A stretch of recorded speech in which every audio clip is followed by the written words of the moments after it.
Hey guys, Zoidbergenstein here with another of my solo pub tutorials.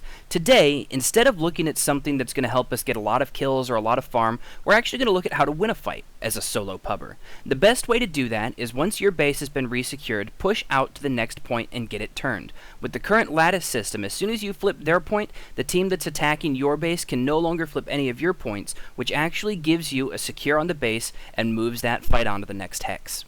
The first thing I do as I leave this tower is I take a peek at B, and I look to see if there are many people out in this open field. If that open field is cluttered with people, I'm going to have to clear them before I make my push. I don't see anyone, however, so I jump off the tower, avoiding the V-base stairs because I'm worried that someone might be camping that with some sort of explosive or max, and I get my shields back. Getting shields back on a push like this is very, very important because any stray bullet that hits you without shields is going to do damage to your health, which means you actually have to use something to heal through that. As I push up here, I'm going to take the back rage, but because I'm pushing into the enemy, I know that they're going to be looking at me. That means I've got to be very careful, line up my ADS sights, and drop those people before they drop me. When you're doing open field pushes like this, it's also very important that you get as many revives as possible. You're running into a group of people, so they're going to be shooting back at you. The more people you have up pushing with you, the less likely you are to be that target that they solo out. As the bullets start to get closer and closer to me, I back off and create a buffer of friendly troops between myself and this Sunderer. By allowing friendly troops to get between the Sunderer and myself, it gives me the opportunity to shoot uncontested at the people at this Sundy. As you see, bullets are flying everywhere, but I've only been hit once. That lets me shoot uncontested and pick off some easy kills. Once that Sunderer goes down, I'm going to continue to try and clear the infantry that's left, and then I run back because, again, these enemy troops are starting to get a little bit too close. I take cover on the tree, I'm going to get my shields back, and then I'm going to re-engage. One of the advantages I have here in fighting in tall grass with cover is I'm using the HSN V-scope. The HSN V-scope gives me this great view where someone might be obscured by grass or they're outlined by a tree. With the HSN V-scope, they turn into a big white blob, which I can see very easily, just like Nico 118 there. He might be obscured by that tree. I may not be able to tell he's there, but with HSN V, I'm able to see him very easily, adjust my crosshair, and shoot him. Now, I move into B there for just a moment, but I see a lot of people camping that point together. I really try and avoid large masses of infantry because that's going to attract explosions. A tank running heat or HE or a light assault with C4 is going to try and go in there, get that C4 off, and blow everyone up. That's why I really don't want to be in that situation, and I immediately push out. When pushing to the next point, which you can see I'm actively doing now, it's very important to try and stay on the outskirts of the fight. I don't want to go so far left that I'm completely exposed, but I don't want to be so far right that I'm running into these vehicles.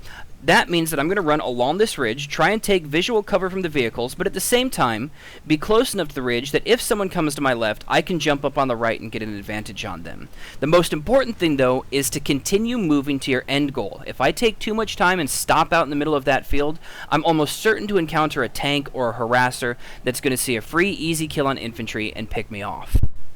I do end up hearing some gunfire off by spawn, and I want to make sure that those guys don't back rage me as I run to the point. So I'm going to go engage. At this moment, I'm thinking I'm a little bit low on ammo, so I pick off the first kill, switch to my commissioner, and pick off the second kill. I've only got 23 bullets left in my main weapon, so I've really got to be careful. But because I'm entering somewhere where I really don't know what I'm going to be facing, I do pull it out because I can get at least one kill, probably two with 23 bullets left.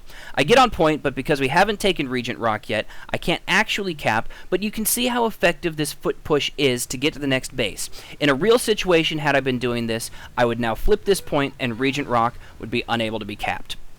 This time, I'm going to move from base to base, the same base actually, the same fight, but I'm going to use a different method. I'm going to grab a harasser. Now, harasser pushes are something that most people who are familiar with NUC know that we like to do a lot. The first thing I'm going to do is, just like with infantry, I'm going to move to the outskirts of this fight. I know that there are a lot of vehicles on that main road, and I don't want to engage them. I'm using a Marauder, which is not very good for killing tanks, although it's amazing for killing infantry.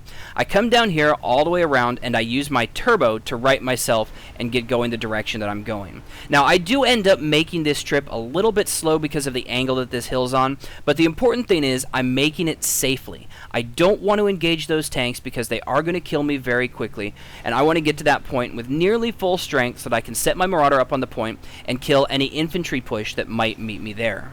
Just like in my solo pub tutorial for harassers, anytime I see infantry out here, I'm going to jump into the gunner seat, I'm going to let my harasser slide just a little bit, pick up the infantry kill, and then jump back in the pilot seat and keep moving.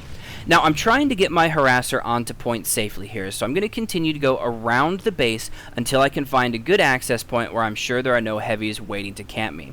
I do end up finding that over here right next to spawn, so I'm going to want to get up onto the base quickly, and then I get my harasser parked on point, and I feel very confident in this cap. Now, the question is, which is more effective? Do I want to continue doing these harasser pushes, or do I want to do these infantry pushes? And the real answer is, it varies. If you don't have vehicle resources, of course you're going to do the infantry push. If you don't have a marauder, or you don't have a great anti-infantry weapon on your harasser, you might want to do a foot zerg. If you don't, I really think that these harasser pushes are very, very effective. As you can see, we're also going to look at a third option, and that's pushing with the Prowler from base to base.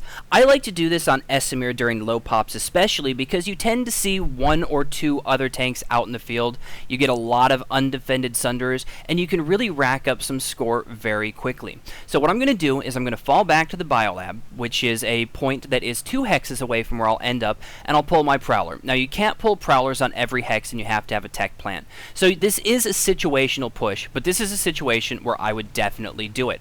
I grab it and I see this armor out here, so I'm going to start pecking at the armor while falling back behind my shield. I'm trying to bait him to shoot before pushing out, so I fake like I'm going through that door, and then after he shoots, I push out and I shoot myself. I get these shots on him and then immediately fall back behind my shield where he can't hit me again.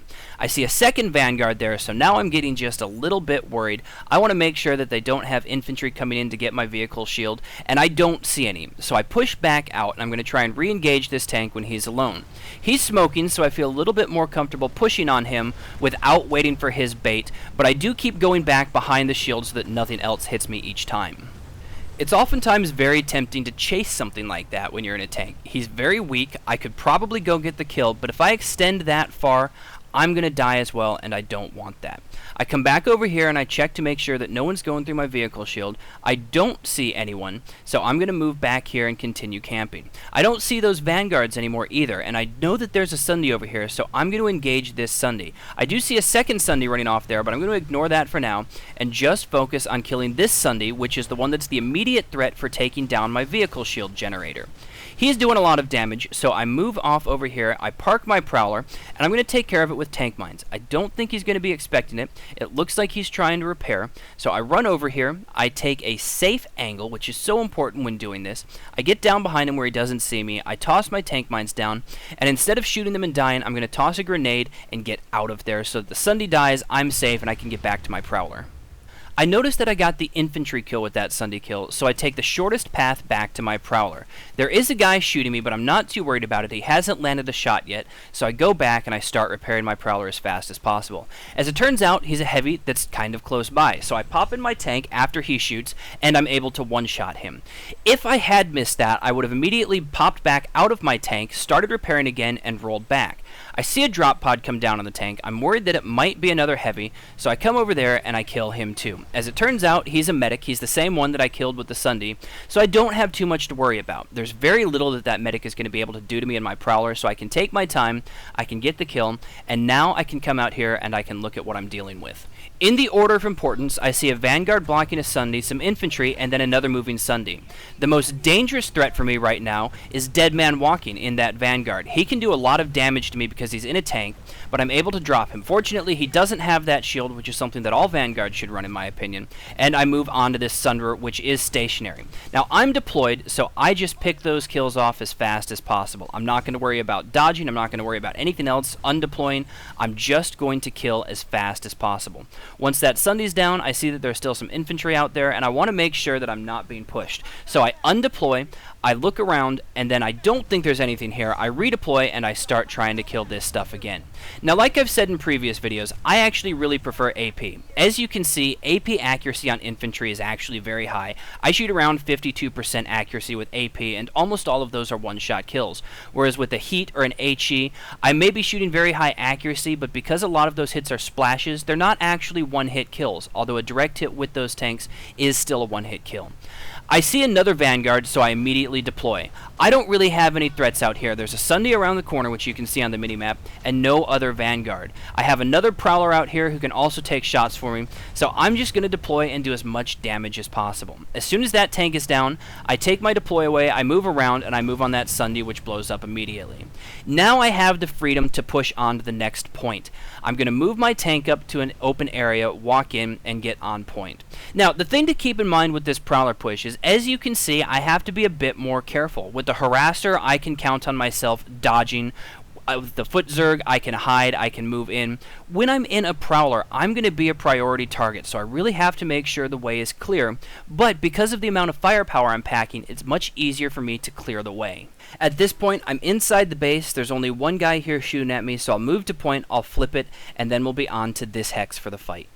So let's take a look at what we covered in this video. For me, there are three options for going from base to base. Now, there is the Mossy Drop, which I cover in a lot of videos, but that's usually from Warp Gate for me, not from a base to a base.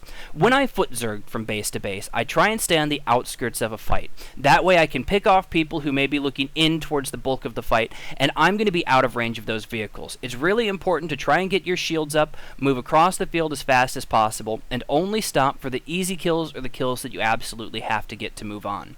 The second push that I do sometimes is a Harasser push, and the Harasser push is actually very similar to the infantry push. I try and stay on the outskirts of the battle where tanks aren't going to see me and call me a priority target. I get to the point and I camp.